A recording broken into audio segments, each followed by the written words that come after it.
Allah. Amin, amin ya rabbal alamin. Mudah-mudahan dengan bacaan umul kitab tadi, kuliah kita mendapat rahmat, keberkatan dan dipayungi oleh para malaikat, insya-Allah.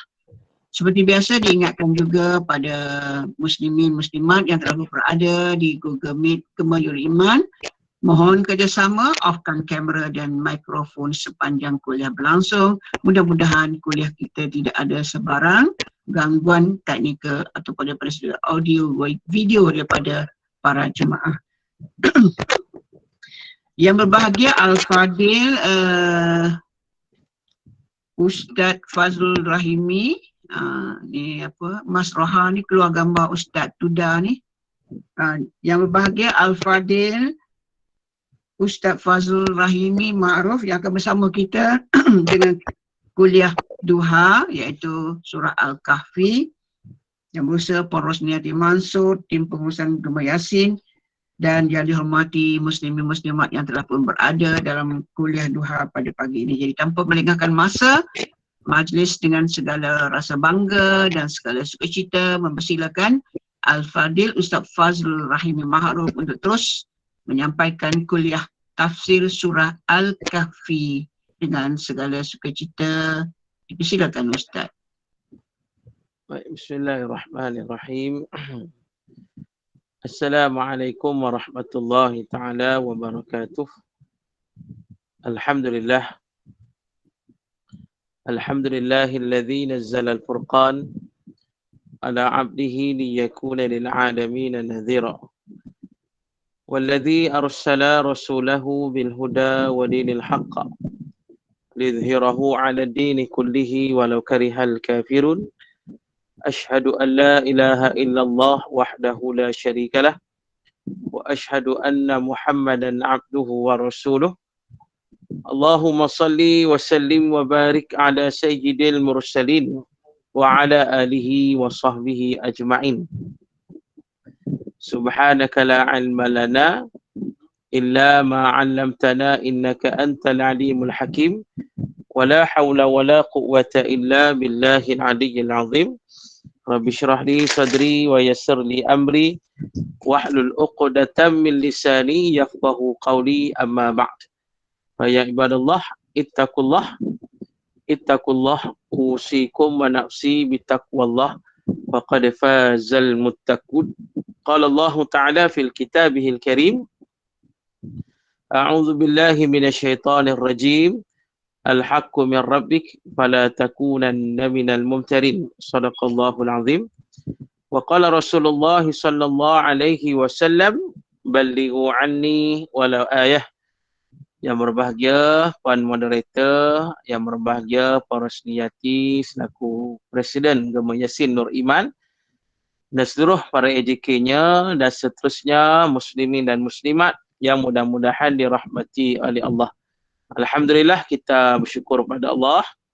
Jadi insyaAllah pada pagi ini seperti biasa kita sambung pengajian kita tafsir surah Al-Kahfi. Dan kita menggunakan kitab tafsir Nurul Ihsan jilid yang ketiga. Jadi insyaAllah hari ini jika ada yang ada kitab, kita lihat pada muka surat yang ke-10.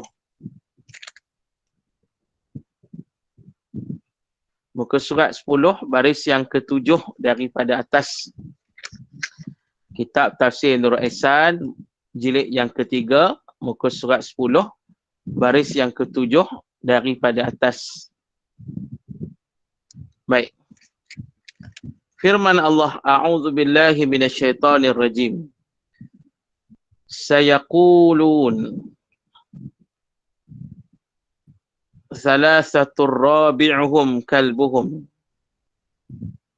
wa yaquluna khamsatun sadisuhum kalbuhum rajman bil ghaib wa yaqulun sab'atun wa thaminuhum kalbuhum qur rabbi a'lamu bi'iddatihim ma ya'lamuhum illa qalil fala tumari fihim illa mira'an zahira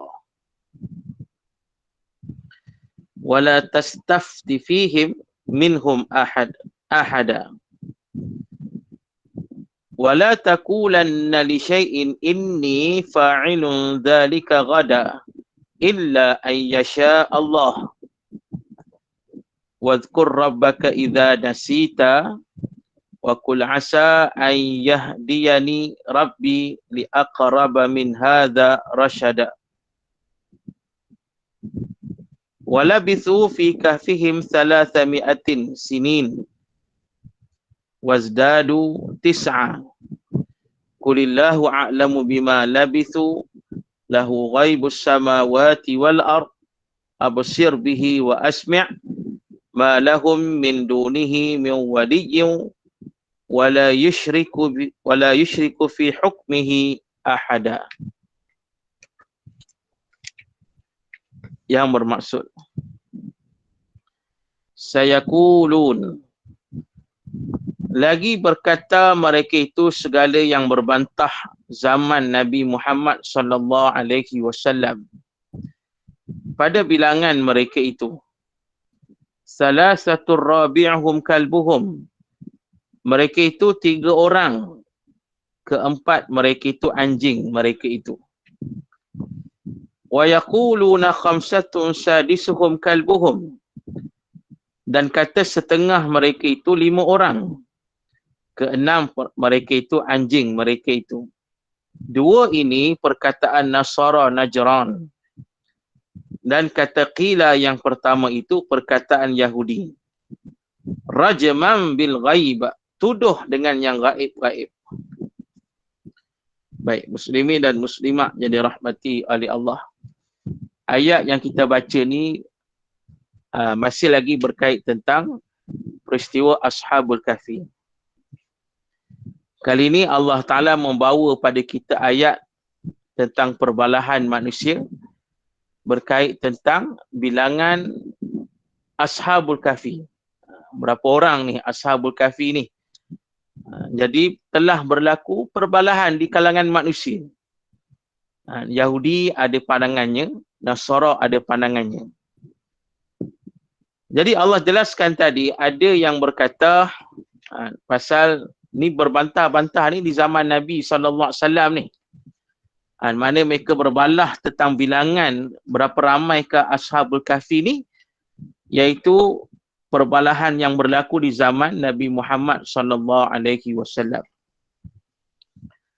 Jadi masing-masing nak bagi pandangan, masing-masing nak meneka-lah berapakah bilangan Ashabul Kahfi. Jadi ada yang berpandangan, yang pertama kata salasatur rabi'uhum kalbuhum.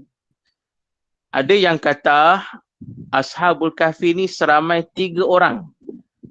3 orang dan yang keempat ialah anjing mereka. Ini pandangan ataupun kata-kata golongan Yahudi. Yahudi menyatakan Ashabul Kahfi ni seramai 3 orang dan yang keempat ialah anjing mereka. Kemudian kata Allah, wa yaquluna khamsatun sadisuhum kalbuhum. Dan adapun pandangan yang kedua, mereka menyatakan Ashabul Kahfi ni seramai 5 orang dan yang keenam ialah anjing mereka. Dan ini ialah pandangan Nasara, golongan Nasara. Golongan Nasara menyatakan yang mana Ashabul Kahfi seramai 5 orang dan yang keenam ialah anjing mereka. Tu. Bila saja mereka dok kata gitu, Yahudi kata 3 anjing yang keempat, Nasara kata 5 anjing yang keenam, Allah bidas. Allah kata apa? Rajman bil ghaib. Mereka ini pandai-pandai teka benda yang gaib. Mereka ni pandai-pandai saja ada. Kalau ikut dalam kitab ni dia kata tuduh dengan yang gaib-gaib. Maksudnya mereka ni main pandai, yang kata pandai-pandai lah. Pandai-pandai cerita benda gaib ni. Pasal nak jelaskan muslimin dan muslimat berdasarkan ayat ni juga menunjukkan sifat golongan Yahudi dan Nasara yang suka meneka-neka benda yang gaib-gaib ni. Tu, maknanya mereka suka benda-benda yang tak betul lah. Pandai-pandai teka, pandai-pandai sebut, tidak mengikut dalil yang datang daripada Allah dan Rasul sallallahu alaihi wasallam. Baik. Jadi maknanya ulama tafsir kata disebabkan Allah kata di situ rajman bil ghaib. Mereka ni meneka benda yang gaib, maknanya pandangan mereka yang menyatakan 3 orang, yang keempat anjing dan 5 orang, yang keenam anjing ialah pandangan yang tertolak. Maknanya pandangan Yahudi Nasara, pandangan mereka pandangan yang tertolak sama sekali. Kerana Allah dah cantas, Allah kata yang mana mereka melakukan tekaan kepada benda-benda yang gaib. Tu dia. Jadi maknanya kalau ada orang kata ni kata apa muslimin dan muslimat, kalau ada orang kata Yahudi, kalau orang kata Ashabul Kahfi ni 3 orang ke 4 orang ke 5 orang ke sebagainya. Jadi maknanya ini semua pandangan-pandangan yang ditolak. Hanya pandangan tekaan-tekaan daripada golongan manusia yang terdiri daripada golongan Yahudi dan Nasara. Itu dia. Baik. Kemudian wa yaqulun, dan berkata mereka itu orang mukminin dengan khabar Rasul daripada Jibril. Itu dia. Kemudian orang mukminin pula berkata, orang beriman pula dok bagi pandangan. Kata ulama tafsir ni, dia kata muslimin dan muslimat, kata ulama tafsir ni, dia kata apa kita baca tadi, dia kata berkata orang mukmin dengan khabar Rasul daripada malaikat Jibril. Tu. Maknanya dikhabarkan kepada Nabi sallallahu alaihi wasallam dan Nabi sampaikan kepada orang-orang beriman. Jadi orang beriman katalah berapakah bilangannya? Iaitu sab'atun wa thaminuhum kalbuhum.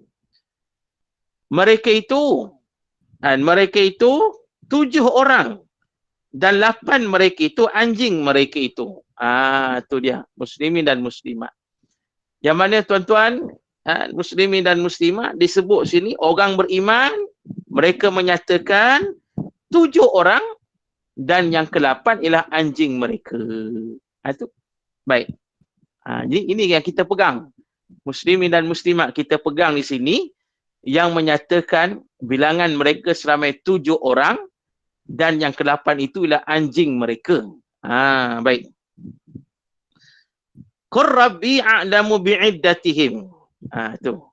Kata olehmu ya Muhammad, bermula Tuhanku itu terlebih ketahui dengan bilangan mereka itu. Macam mana sekalipun jalan yang terbaik, kita serahlah kepada Allah. Hanya Allah yang tahu sebenar-benarnya berapakah bilangan mereka. Hanya Allah saja yang tahu. Maknanya nak tunjuk sikap manusia yang beriman pada Allah Ta'ala. Bezanya kita orang beriman dengan orang yang tak beriman. Macam Yahudi Nasara tadi, mereka meneka, mereka rasa mereka betul dah. Tapi orang yang beriman, mereka hanya bercakap mengikut petunjuk wahyu daripada Allah dan apa yang disampaikan oleh Nabi SAW. Jadi kan itulah kata Allah, Allah suruh Nabi sampaikan pada manusia, katakanlah pada mereka, a'lamu rabbi a'lamu bi'iddatihim. Tuhan aku lebih ketahui berapakah bilangan mereka sebenarnya. Itu yang paling tepat lah. Memanglah kita sebut tadi, kita ambil yang pandangan yang menyatakan 7 orang, yang ke-8 anjing mereka. Tapi ulama macam mana pun, oleh kerana benda ni perkara yang gaib, jadi kita serah kepada Allah Ta'ala. Kita serah pada Allah. Dan berapakah bilangan yang sebenar, kita serah pada Allah Ta'ala, kerana Allah yang mengetahui sebenar-benarnya berapakah bilangan mereka sebenarnya. Itu. Ini jalan yang terbaik lah. Muslimin dan muslimat jadi rahmati oleh Allah. Itu. Pasal apa? Sebab kata Allah, ma ya'lamuhum illa qalil. Tiada ketahui mereka itu melainkan sedikit orang yang Allah Ta'ala beri ketahui. Itu. Tidak diketahui, manusia tak ketahui illa qalil, kecuali sedikit. Hanya sedikit golongan manusia yang mengetahui perkara ini Dan mereka tahu pun pasal apa? Pasal Allah yang bagi tahu. Tu dia. Yang kata sedikit tu yang disebut tadi tu. Yang Rasulullah datang dari malaikat Jibril sampai ke Nabi, Nabi sampai kepada orang Islam yang beriman. Jadi inilah golongan yang sedikit yang mengetahui bilangan yang sebenar. Pasal inilah yang disampaikan oleh Allah Subhanahu Wa Taala. Itu dia. Maknanya muslimin dan muslimat yang dirahmati oleh Allah, perkara ini Allah tidak masukkan ke dalam kitab-kitab yang terdahulu. Bilangan mereka yang sebenar Allah tidak masukkan dalam kitab-kitab yang terdahulu. Allah masukkan hanya dalam kitab dalam Quran saja. Disampaikan kepada manusia yang Islam yang beriman kepada Allah Subhanahu Wa Taala. Baik, kata di sini kitab ni dihurai dia kata Ibnu Abbas, ana minal qalil, aku dari yang sedikit, dan bilang ia mereka itu 7 orang yang telah lalu itu. Tu dia. Ibnu Abbas kata ana minal qalil, aku dari kalangan yang sedikit yang Allah sebut tu. Sebab Allah kata tadi ma ya'lamuhum illa qalil. Tidak diketahui akan bilangan mereka kecuali sedikit yang tahu. Sedikit golongan yang tahu. Jadi kata Ibnu Abbas, ana minal qalil, aku di antara yang sedikit yang tahu tu. Tu dia. Abdullah bin Abbas radhiyallahu anhuma sahabat Nabi. Sahabat Nabi yang sangat hebat. Kita kena ingat muslimin dan muslimat yang dirahmati oleh Allah. Di kalangan sahabat Nabi ni ada 4 orang abadillah. 4 orang abadillah ataupun 4 orang Abdullah yang sangat alim. Tu. 4 orang abadillah, 4 orang Abdullah yang sangat alim. Mereka ni sangat hebat. Sangat hebatlah, sangat hebat, sangat alim. Dan ilmu mereka menjadi rujukan di kalangan sahabat, di kalangan salafus salih hinggalah hari ni. 4 orang sahabat ni hebat yang terulung dalam bidang ilmu Islam ni. 4 orang ni. Yang pertama sekali iaitu Abdullah bin Amru radhiyallahu anhuma. Abdullah bin Amru radhiyallahu anhuma ni muslimin dan muslimat ialah sahabat Nabi yang paling banyak menulis hadis-hadis Nabi sallallahu alaihi wasallam. Jadi dia alim sungguh, dia banyak tulis hadis. Pasal setiap kali Nabi bercakap ditulis. Apa saja yang Nabi cakap ditulis. Sampai Abu Hurairah kata hadis yang ada pada Abdullah bin Amru lebih banyak daripada aku. Tu dia. Cuma malangnya catatan ni tak sampai pada kita. Tak sampai. Ini ulama kajilah mungkin sebab masa zaman Mongol Tatar serang Islam di Iraq. Kan pada masa itu Mongol Tatar ni mereka dah buang habis kitab-kitab Islam juta kitab-kitab Islam dibuang dalam sungai kan, sampai berubah warna sungai tu dakwat kan, keluar habis. Jadi ada ulama berpandangan mungkinlah antara catatan Abdullah bin Amru mungkin salah satu yang dimusnahkan oleh Pak Mongol dan Tatar. Jadi tak sampai pada kita. Tapi nak kata Abdullah bin Amru termasuk sahabat Nabi yang sangat alim. Pasal sahabat Nabi yang paling banyak menulis hadis-hadis Rasul sallallahu alaihi wasallam. Itu yang pertama. Yang keduanya muslimin dan muslimat iaitu Abdullah bin Mas'ud radhiyallahu anhu. Abdullah bin Mas'ud radhiyallahu anhu sahabat Nabi yang sangat alim dalam bidang tafsir, sangat alim. Di antara sahabat Nabi yang sangat alim, yang cukup hebat. Sampai adalah satu hadis masa kecil, masa dia remaja lagi Nabi dah nampak dah. Nabi kata engkau ni akan jadi seorang yang alim, seorang yang hebat. Ini Abdullah bin Mas'ud. Sahabat Nabi yang alim, sahabat Nabi yang hebat. Walaupun dia seorang sahabat Nabi yang kerdil. Dia ni kira badan dia kerdil. Riwayat kata Abdullah bin Mas'ud ni ketinggian dia sama tinggi dengan duduk orang yang normal. Tu. Kerdil sungguh lah. Maknanya muslimin dan muslimat kalau kita duduk tu, itulah tinggi Abdullah bin Mas'ud radhiyallahu anhu. Dia kerdil lah. Tapi walaupun kerdil, tak hebat tak? Hebat sungguh. Satu hari ni, muslimin dan muslimat, Abdullah bin Mas'ud ni panjat pokok. Nabi suruh panjat pokok, ambil buah lah kot. Tu. Masa duk panjat pokok tu, tersilap sikit kain dia. Nampaklah betis dia yang kurus kering. Tu. Kecil. Dah lah kecil, kurus kering pula. Tu. Bila nampak betis dia kurus kering, yang kecil kurus kering tu, sahabat-sahabat di bawah tengok ni pakat ketawa belaka, gelak. Ketawa tengok kelakar lah betis Abdullah bin Mas'ud ni. Tu dia. Kalau ikut sekarang, orang kata apa? Body shaming lah kot. Begitu kan. Muslimin dan muslimat. Duk sahabat-sahabat kata kelakar lah tengok tak. Kelakar tengok ni betis, kurus kering, kecil Abdullah bin Mas'ud. Mereka duk ketawa-ketawa macam tu. Tiba-tiba Nabi bersabda. Nabi kata kamu semua duk gelakkan betis Abdullah bin Mas'ud. Kalau kamu nak tahu betis dia tu, di sisi Allah lebih berat daripada gunung Uhud. Masya Allah. Hebat tu. Muslimin dan muslimat. Betis kurus kering Abdullah bin Mas'ud itu, kata Nabi, lebih berat daripada gunung Uhud. Bayangkan. Nak kata hebatnya Abdullah bin Mas'ud radhiyallahu anhu. Jadi itulah manusia Abdullah yang kedua yang sangat alim di zaman Nabi sallallahu alaihi wasallam.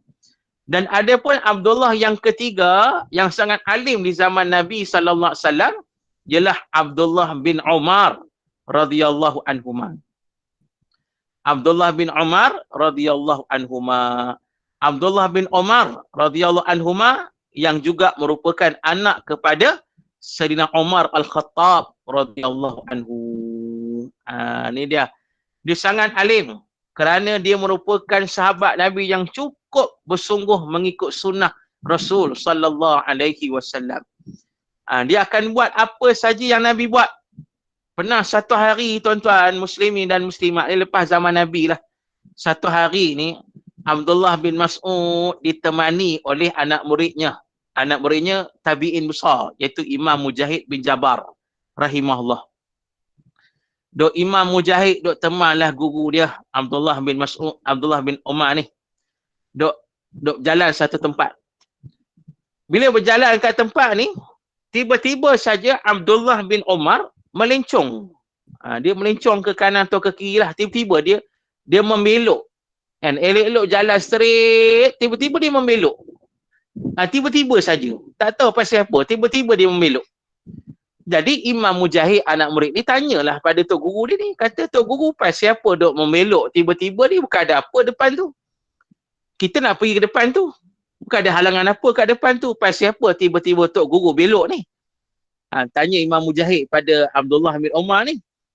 Jadi Abdullah bin Umar kata, dulu pernah aku ikut Nabi sallallahu alaihi wasallam berjalan kat jalan ni yang kita jalan hari ni. Aku teman Nabi kat jalan yang sama kita jalan ni. Nabi sampai dekat sini, Nabi membelok. Tiba-tiba Nabi membelok. Jadi aku tak tanya banyak. Nabi buat, aku pun ikut sekali. Tu. Aku tak tanya dah. Pasal apa Nabi buat macam tu, aku tak tanya. Yang aku tahu Nabi buat, aku buat. Nabi buat, aku ikut. Inilah Abdullah bin Mas'ud radhiyallahu, Abdullah bin Umar radhiyallahu anhuma. Bahkan muslimin dan muslimat ada riwayat kata Abdullah bin Umar ni bila berjalan dengan Nabi, dia akan jalan di belakang Nabi.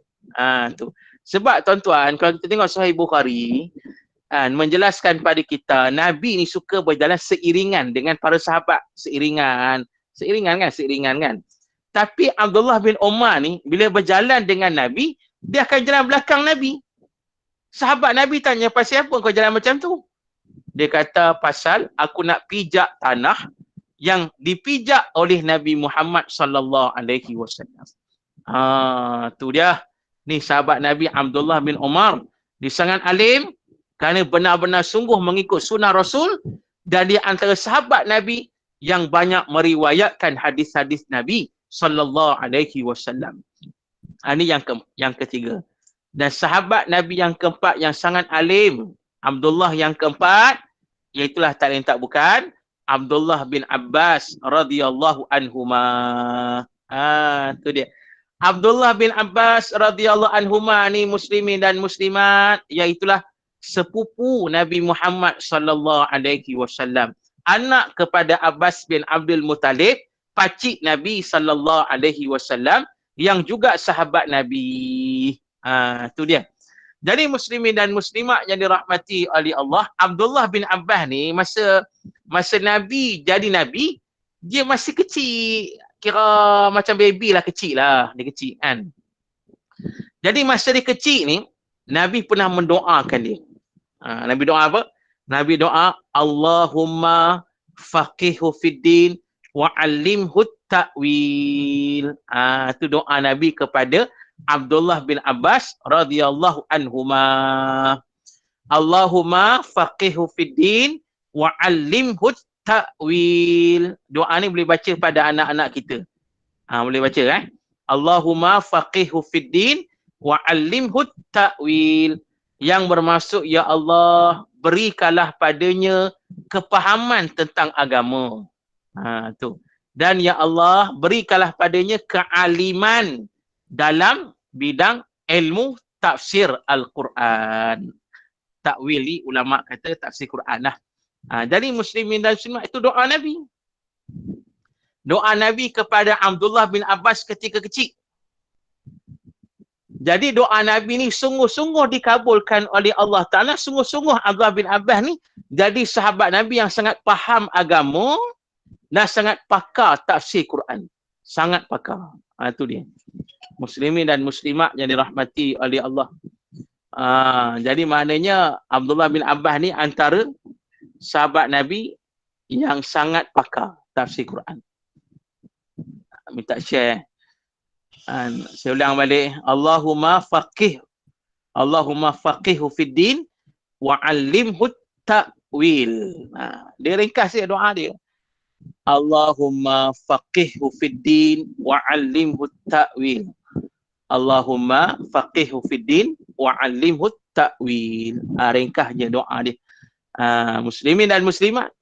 Jadi doa Nabi ni sangat dikabulkan. Abdullah bin Abbas menjadi sahabat Nabi yang sangat alim, terutama dalam bidang tafsir Al-Quran. Jadi muslimin dan muslimat jadi rahmati oleh Allah.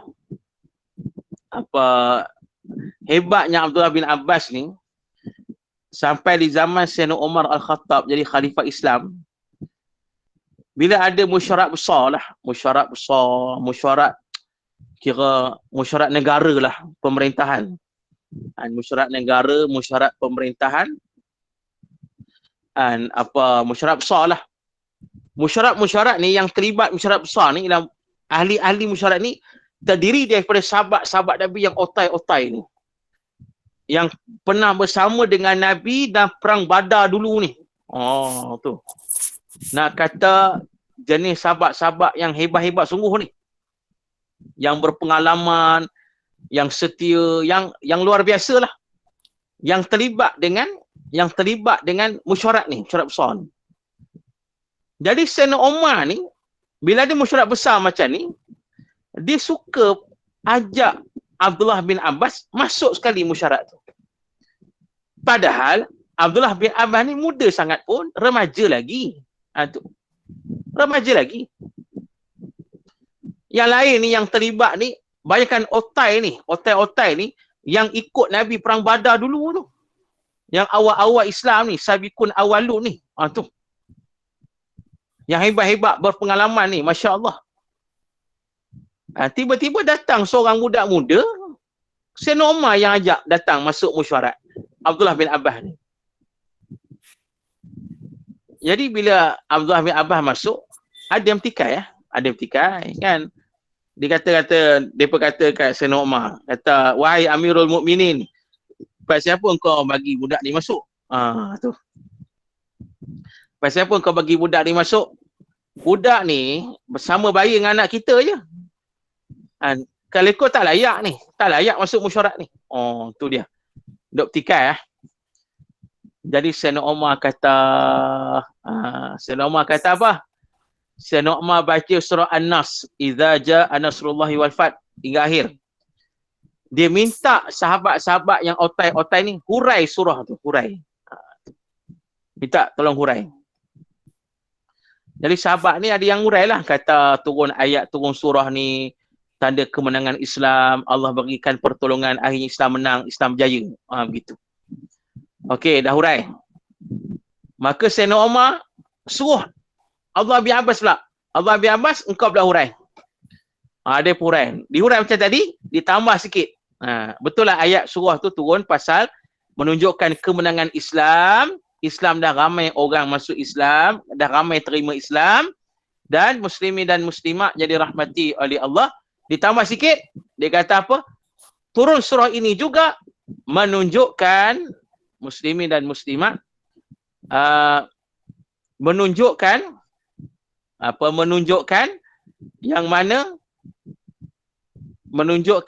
yang mana tanda-tanda sudah dekatnya kewafatan Nabi Muhammad sallallahu alaihi wasallam.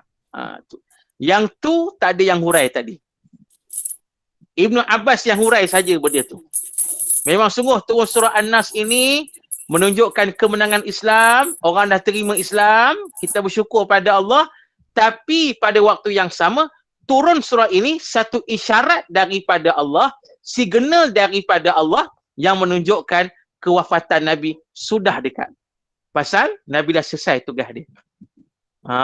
Tu bila dia kata macam tu, sahabat-sahabat yang otak-otak ni tergamam, teringat dekat Nabi, pakak menangis belaka pada masa itu. Tu baru mereka nampak ni sahabat Abdullah bin Abbas ni bukan sebarangan manusia. Tu muslimin dan muslimat, bukan sebarangan manusia lah. Dia betul-betul orang kata apa, kepakaran ni dalam bidang mentafsirkan Al-Quran itu. Jadi kita kembali dalam kitab kita. Abdullah bin Abbas kata, ana minal qalil. Sebab Allah kata, ma ya'lamuhum illa qalil. Orang tak tahu bilangan sebenar Ashabul Kahfi, melainkan sedikit orang je yang tahu. Siapa yang sedikit itu? Antaranya siapa? Abdullah bin Abbas, dia tahu. Dia tahulah. Sebab Nabi sampaikan ke dia, dia tahulah. Maka dia kata, ana minal qalil, aku dari yang sedikit, aku tahu berapa bilangan mereka. Mana yang tadilah 7 orang, yang ke-8 anjing mereka. Baik. Seterusnya Allah berfirman lagi, fala tumari fihim illa mira'an zahira. Maka janganlah engkau lawan bantah daripada mereka itu ya Muhammad, mereka lawan bantah yang zahir dalam Al-Quran. Muslimin dan muslimat yang dirahmati oleh Allah, yang mana Allah Ta'ala melarang Nabi sallallahu alaihi wasallam bertengkar dengan mereka. Fihim, mereka ni siapa? Mereka itulah golongan ahli kitab. Sebab kali kitab yang dok kata macam-macam tadi. Ahli kitab kata 3 orang lah. Yahudi kata 3 orang, yang ke-4 anjing lah. Nasara kata 5 orang, yang ke-6 anjing lah. Dok bertengkar, orang kata nak bertengkar lah. Jadi Nabi Allah kata, jangan bertengkar dengan mereka, kata Allah, jangan bertengkar dengan mereka. Muslimin dan muslimat. Benda kata Allah, illa mira'an zahira, kecuali nak bertengkar yang zahir saja, yang terang-terang tak apa. Benda yang gaib-gaib ni tak payah tengkar dengan puak-puak ni, buang masa dia. Sebab kadang-kadang orang Yahudi Nasara ni, dia bangkit isu benda yang tak payah nak bincang sangat lah. Dia bangkit pasal apa? Antaranya, kalau dalam kitab-kitab lain, dia kata, di antaranya mereka bangkit pasal apa? Pasal Ashabul Kahfi ni dah tidur lama, rambut jadi panjang tara mana? Dia tanya yang tu lah. Rambut panjang tara mana? Kuku panjang tara mana? Tu. Yang tu mereka dah tanya Nabi tu. Nabi dah cerita lah yang kata Ashabul Kahfi macam ni dah. Tanda-tanda kekuasaan Allah. Dan mereka tak tanya yang besar. Yang mereka tanya benda kecil-kecil tadi tu. Mereka tanya ni apa, dah tidur 300 tahun tu, rambut panjang tara mana? Tu. Dah kuku panjang tara mana? Yang tu mereka dok tanya. Ada pun benda yang besar mereka tak fokus. Tentang nak selamatkan akidah mereka, tentang keimanan mereka yang kuat, tentang hebatnya mereka, yang tu tak fokus. Ni Yahudi dan Nasara ni, pangai macam tu. Dok fokus benda yang tak ada faedah. Tu. Jadi pasal itu Allah kata jangan bertengkar pasal itu, buang masa. Waste your time. Tu dia. Muslimin dan muslimat yang dirahmati oleh Allah. Ni ayat ni bukan tuju ke Nabi, dia tuju pada kita juga, tuan-tuan. Sebab tu hari ni fokus benda yang besar, bukan fokus benda kecil. Tu. Minta maaf saya sebut Kadang-kadang kita ni berbalah, bergaduh pasal benda kecil lah. Pasal Allah berada di mana, bertempat ke tak bertempat. Allah ni sifat Allah macam mana, orang kata bertangan tidak apa semua. Benda macam ni benda kecil. Tu. Bukan benda besar. Benda besar ni keimanan pada Allah. Hari ni berapa ramai manusia yang tak beriman pada Allah. Yang tu kena fikir. Hari ni berapa ramai manusia yang tak beriman pada Allah. Hari ni berapa ramai orang yang tak solat. Yang ni kena fikir. Bukan kita bergaduh Allah berada di mana. Nak gaduh apa benda tu. Ni. Jangan kita terperangkap dengan perbalahan macam tu. Ingat muslimin dan muslimat, perbalahan macam tu sebenarnya dicetuskan oleh musuh Islam. Mereka nak kita berbalah benda kecil, akhirnya kita abaikan benda besar. Ni. Bila kita abaikan benda besar, kita berpecah belah, musuh Islam ambil kesempatan. Ni kena ingat, muslimin dan muslimat. Ini kita mengaji ni. Ingat sungguh-sungguh. Sebagai orang yang berilmu, orang yang mengaji, kena ada sifat saling meraihkan. Tu.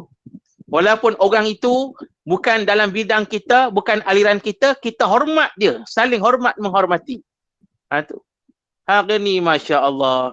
Duk ustaz-ustaz kita ni duk berdebat benda kecil, tak habis masuk Facebook maki hamun. Tak ada, orang kata tak ada benda yang besar nak cerita. Kerosakan akidah teruk hari ni tak nak cerita yang tu. Keimanan manusia makin nipis hari ni tak nak cerita yang tu. Orang dok maksiat derhaka pada Allah hebat hari ni tak mau cerita yang tu. Tu. Pahaman-pahaman sesat banyak hari ni, liberalnya, pluralisme banyak hari ni. Yang tu tak nak fokus kita ni. Tu. Tak payah. Benda macam tu tak payah. Kita ambil pendekatan ulama kata nata'awanu fima ittafaqna alaih wa ya'dhiru ba'duna ba'dan fima ikhtalafna fi. Yang bermaksud kita bekerja sama, tolong menolong dalam menegakkan perkara yang disepakati. Perkara ijma', perkara besar, kita sama-sama tolong bantu-membantu, tegakkan. Dan kita bermaaf-maafan betul langsung dalam perkara-perkara yang kecil tadi.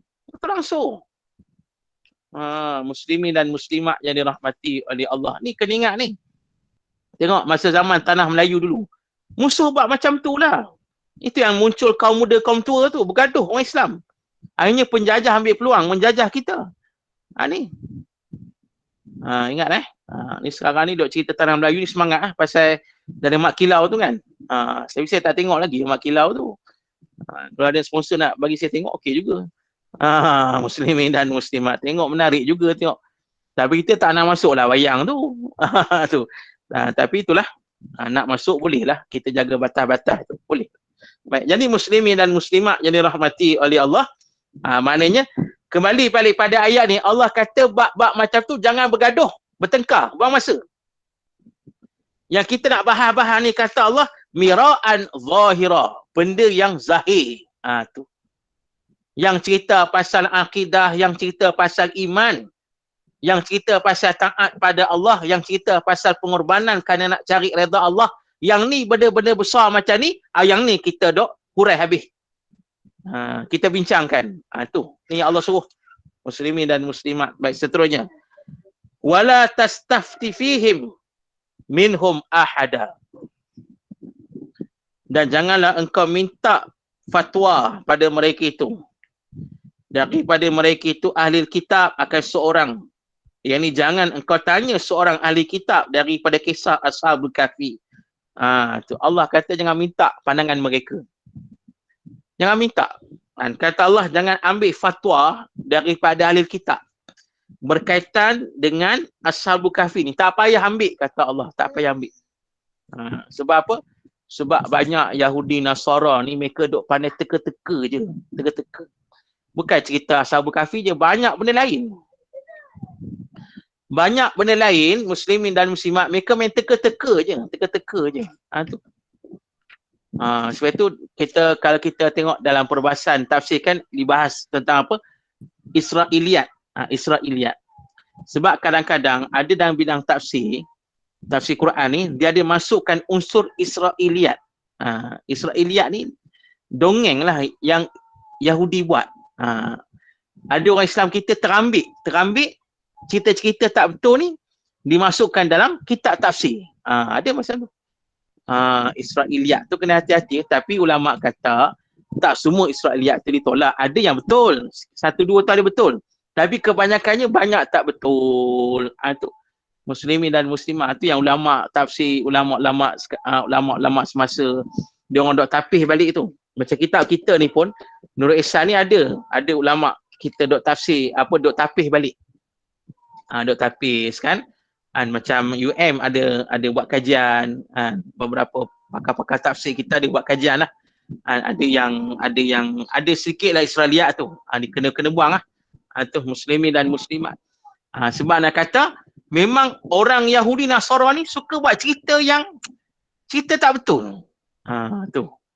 Cerita tak betul, cerita yang pelik-pelik, cerita berangan-berangan lah, angan-angan banyak lah. Tu. Kalau kita baca surah Al-Baqarah, ada Allah sebut orang Yahudi Nasrani suka berangan. Tilka amaniyuhum, kata Allah. Mereka ni berangan, kata Allah. Suka berangan. Sebab tu tengok filem mereka banyak filem-filem berangan lah. Tu. Kan filem-filem yang kata apa? Filem-filem yang orang kata yalah yang tak masuk akal kan. Tu. Sebab itu perangai mereka macam tu. Jadi pasal itu Allah kata ke Nabi SAW, jangan ambil pandangan mereka, jangan. Jangan ambil hujah mereka berkaitan dengan Ashabul Kahfi ni. Jangan, kata Allah. Jangan, tak payah. Pasal mereka ni banyak main teka je, main hentam aje. Pandai-pandai reka cipta aje. Jangan, kata Allah. Baik. Seterusnya, dia kata, ulama tafsir kita ni kata apa? Dia kata apa? Kerana dalam Quran sudah memadai. Quran dah sebut. Jelas. Kita ikut Quran cukup. Ikut Quran cukup. Tak payah ambil pandangan Yahudi Nasara. Dan turun ketika tanya ahli Mekah dengan suruh Yahudi akan Nabi daripada Ruh dan Ashabul Kahfi dan Dzulqarnain. Maka sabdanya, aku khabar akan kamu esok dan tiada kata insya-Allah. Baik. Jadi muslimin dan muslimat, jadi satu hari ni musyrikin Mekah kena cocok dengan Yahudi. Yahudi ni peranan dia lain macam. Yahudi ni peranan dia lain macam muslimin dan muslimat. Kita kena ingat surah Kahfi ni surah Makiyah. Surah yang turun di Mekah. Mana sebelum hijrah Nabi sallallahu alaihi wasallam. Yahudi ni ada masa bila di Madinah lepas hijrah. Tapi nak kata peranan Yahudi ni awal-awal dah ada dah. Awal-awal lagi Yahudi dah main peranan nak kacau Islam. Yang pada masa itu Nabi masih di Mekah. Bila Nabi masih di Mekah, pada masa itu Nabi tak ramai lagi orang Islam. 100-200 je, tak ramai. Tapi Yahudi dah tahu pasal gerakan Nabi dan mereka dah start bergerak. Buat gerakan untuk orang kata apa, nak melemahkan dakwah Nabi SAW. Itu Yahudi punya perangai. Bila Nabi sampai Madinah lagi hebatlah mereka duk kacau Nabi tu. Tapi masa Nabi kat Mekah, dia secara halus dah buat dah. Cara halus. Cara halus. Dia kacau Nabi, dia tak tunjuk cara zahir. Dia buat cara halus. Dia buat cara macam mana? Dia cocok orang Mekah. Cocok. Tengok. Dia cocok orang Mekah. Sebab Yahudi ni kan ahli kitab. Dia tahu kitab Taurat semua. Dia tahulah. Jadi dia cocok orang Mekah. Dia suruh orang Mekah tanya Nabi Muhammad tentang apa? Yang pertama tentang roh. Yang kedua tentang Ashabul Kahfi. Yang ketiga tentang Dzulqarnain. Cuba korang tanya dia. Kalau betul dia Nabi, dia Rasul, cuba korang tanya dia tentang roh, tentang Ashabul Kahfi, tentang Dzulqarnain. Ni Yahudi cocok. Ni. Maknanya tujuan mereka nak kenakan Nabi lah. Tu. Cara halus. Inilah muslimin dan muslimat Yahudi sepanjang zaman. Cara halus mereka akan menyocok ataupun nak hancurkan kita. Pernah saya baca satu buku tu, karangan guru saya Dr. Hamdan Muhammad, dia kata ada seorang profesor daripada Rusia, Profesor Nihilus nama profesor tu, dia menyatakan Yahudi ni seperti ular. Seperti ular. Pasal apa? Pasal dia makan mangsanya senyap-senyap macam ular. Itu Yahudi. Kan ular tu senyap je, dia nak masuk kan, senyap, lepas tu dia lilit mangsa dia senyap-senyap je. Macam itulah Yahudi, dia kata. Yahudi ni secara senyap. Cara halus dia hancurkan kita, cara halus dia nak bunuh kita, cara halus dia nak jatuhkan kita. Ni Yahudi. Muslimin dan muslimat yang dirahmati oleh Allah. Kadang-kadang dia guna orang Islam lah. Kita tak nampak dia. Dia gunakan orang Islam. Dia cocok orang Islam supaya jatuh ke Islam sendiri. Begitu. Macam ni yang berlaku di zaman Nabi. Mereka cocok orang Mekah. Mereka tak pergi. Mereka tak berdepan dengan Nabi. Tak. Mereka minta. Mereka cocok orang Mekah. Biar orang Mekah berdepan dengan Nabi SAW. Tu. Jadi muslimin dan muslimat yang dirahmati oleh Allah. Jadi mereka tanyalah Nabi. Tanya Nabi pasal roh, pasal Ashabul Kahfi, pasal apa? Pasal Zulkarnain. Baik, seterusnya. Wala taqulanna li syai'in inni fa'ilun dzalika ghada illa an yasha Allah. Dan janganlah engkau kata ya Muhammad bagi suatu aku hendak perbuat yang demikian itu esok hari. Itu melainkan bahawa dikehendaki Allah. Yang ni mahu kata aku hendak perbuat insya-Allah, maka janganlah tinggal insya-Allah itu pada tiap-tiap suatu. Apa maksudnya? Nabi Muhammad sallallahu alaihi wasallam bila ditanya oleh musyrikin Mekah tentang roh, tentang Ashabul Kahfi, tentang Zulkarnain, apa Nabi jawab? Nabi kata, besok aku jawab. Besok aku jawab. Tu. Gadan. Besok aku jawab besok. Tu. Aku akan beritahu jawapan ni pada esok hari. Tu. Turun ayat Allah kata, baik. Sebelum turun ayat ni, pasal apa Nabi kata besok?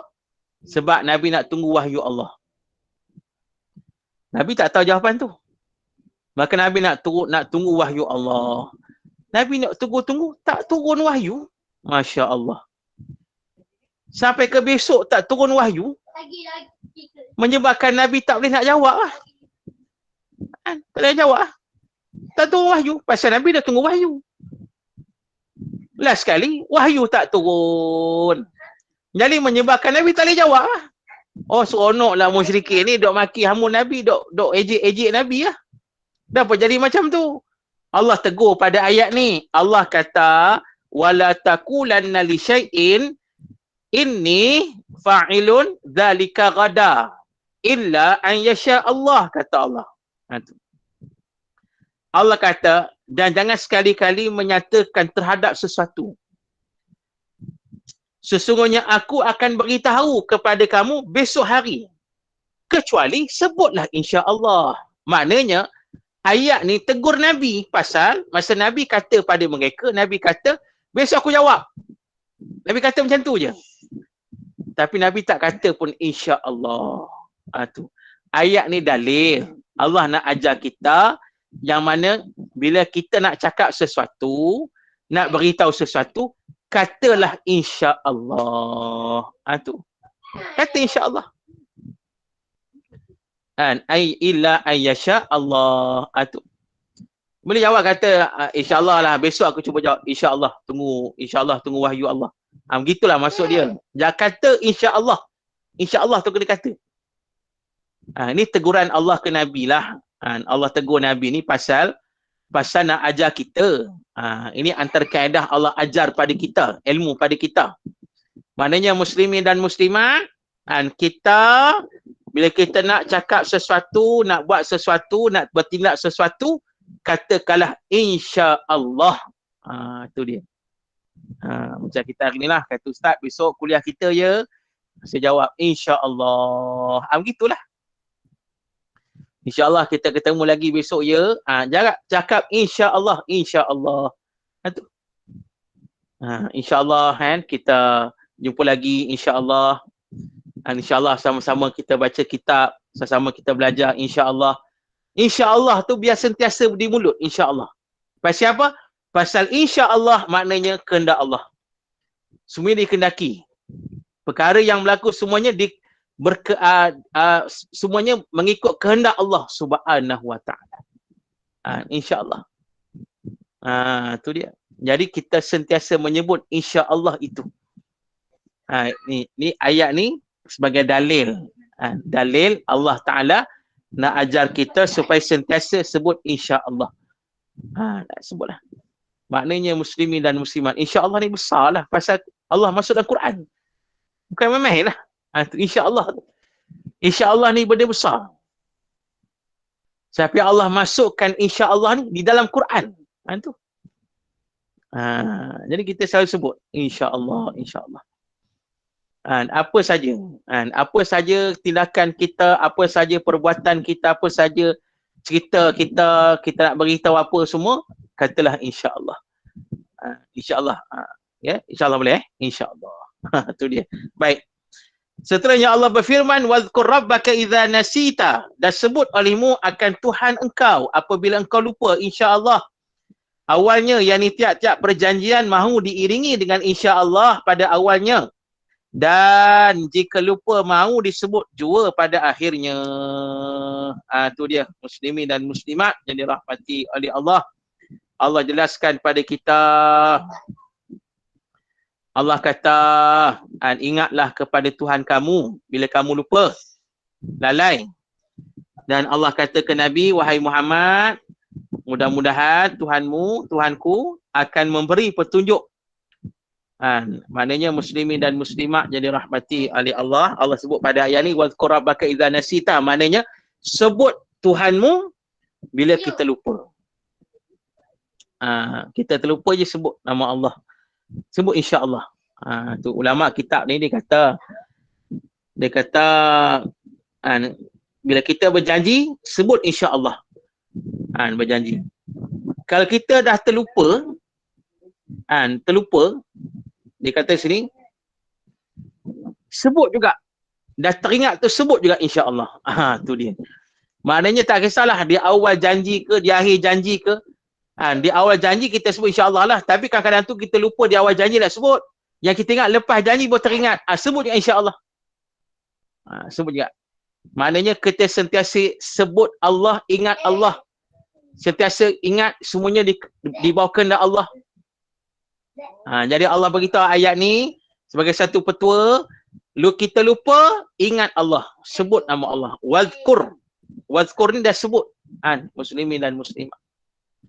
InsyaAllah lah maknanya kita sebut ni banyak-banyak boleh menguatkan ingatan kita, insyaAllah. InsyaAllah muslimin dan muslimat yang dirahmati oleh Allah. Boleh kuatkan ingatan kita, kita boleh ingat dengan izin Allah. Sebab kita sentiasa menyebut nama Allah Subhanahu Wa Taala. Baik. Jadi muslimin dan muslimat, saya tak sempat nak huraian panjang lagi lah, ingat huraian sampai habis tadi. Tak ada lah. Jadi kita akan sambung huraian pada minggu depan. Sebab nanti tuan-tuan dan puan-puan dia kuliah lagi kan 9.30 ni. Biar kita berhenti sikit, berehat dululah. Jadi insyaAllah kita akan sambunglah kuliah kita ni pada Selasa minggu depan. Masih lagi ayat berkaitan dengan Ashabul Kahfi. Tentang apa? Tentang Allah jelaskan berkaitan dengan apa sifat-sifat golongan Yahudi, Nasara, Ahlul Kitab berkaitan dengan Ashabul Kahfi. Jadi insyaAllah cukup sekali itu. Jadi jika ada persoalan dipersilakan. Okey, silakan kalau ada muslimah ataupun muslim yang ingin mengajukan soalan, silakan sebelum kita tutup kuliah pada pagi ini. Kalau tidak ada soalan, kita terus tutuplah kuliah. Ustaz. Ya, sudah.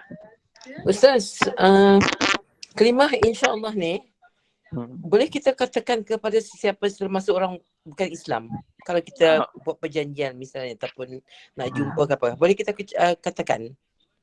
Baik, boleh, tak ada masalah. Sebab dia atas kita semua. InsyaAllah tu untuk kita.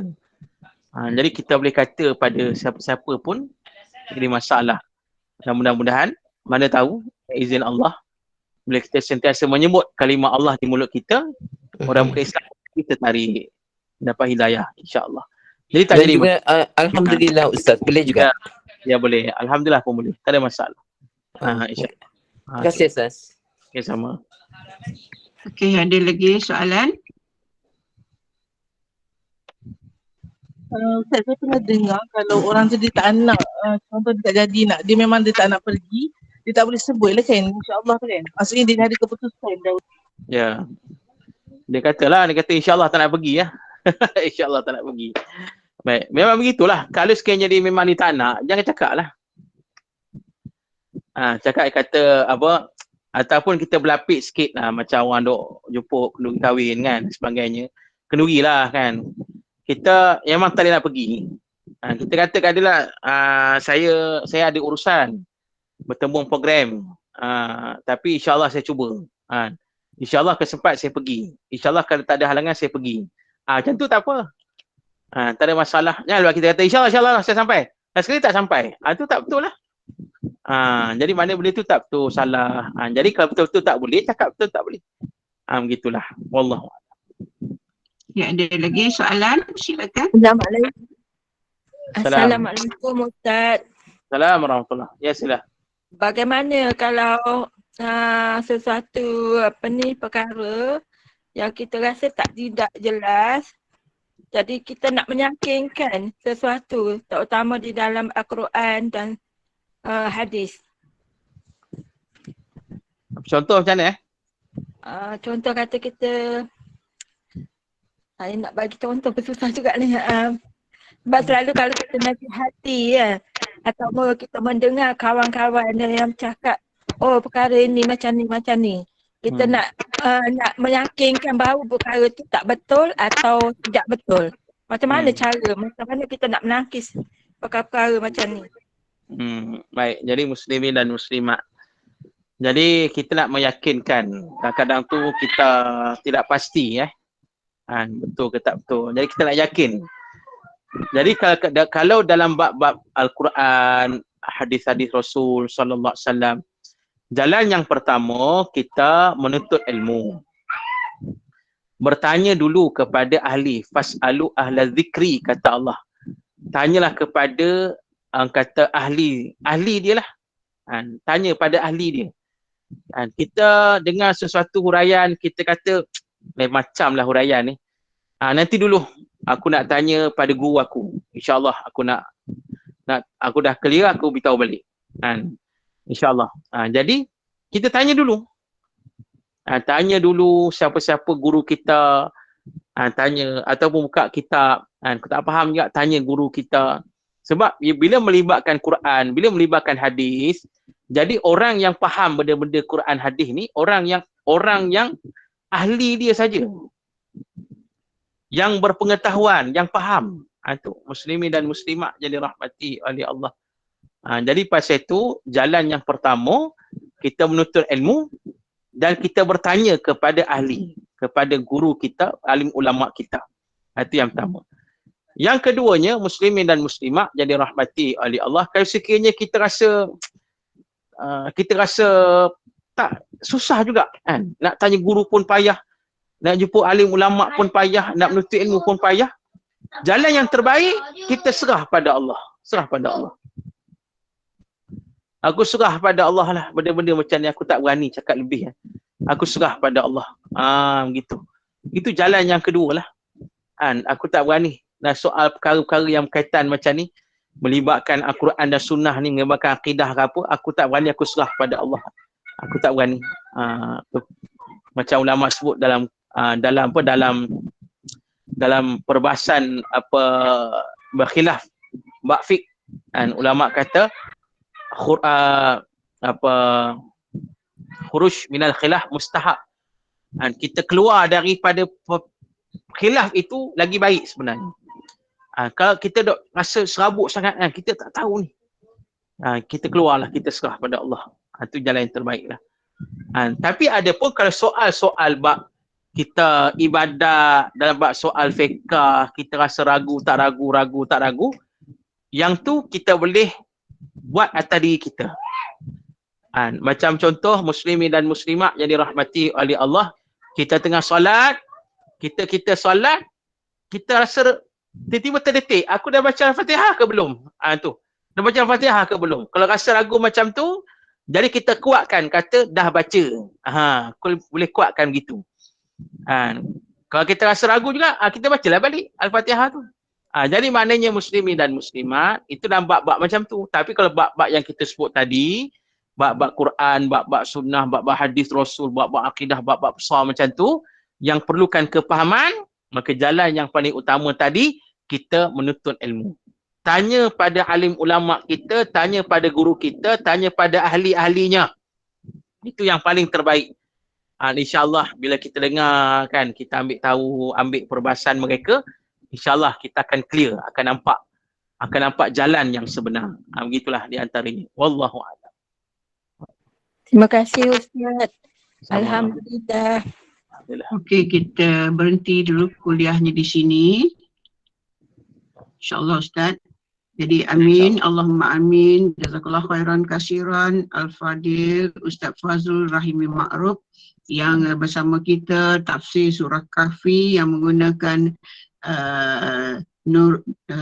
tafsir Nurul Ihsan jilid yang ketiga, iaitu tentang Ashabul Kahfi yang kita maklum, iaitu sekumpulan pemuda yang beriman, yang teguh iman, yang bertenaga, yang punya pemikiran pegangan sendiri, yang tidak takut gentar pada pihak berkuasa untuk menegak kebenaran, dan bila tidak berupaya mereka terus mengasingkan diri ke gua untuk selamatkan akidah mereka yang seperti dah dicatatkan Quran, iaitu sebanyak 7 orang dan seekor anjing.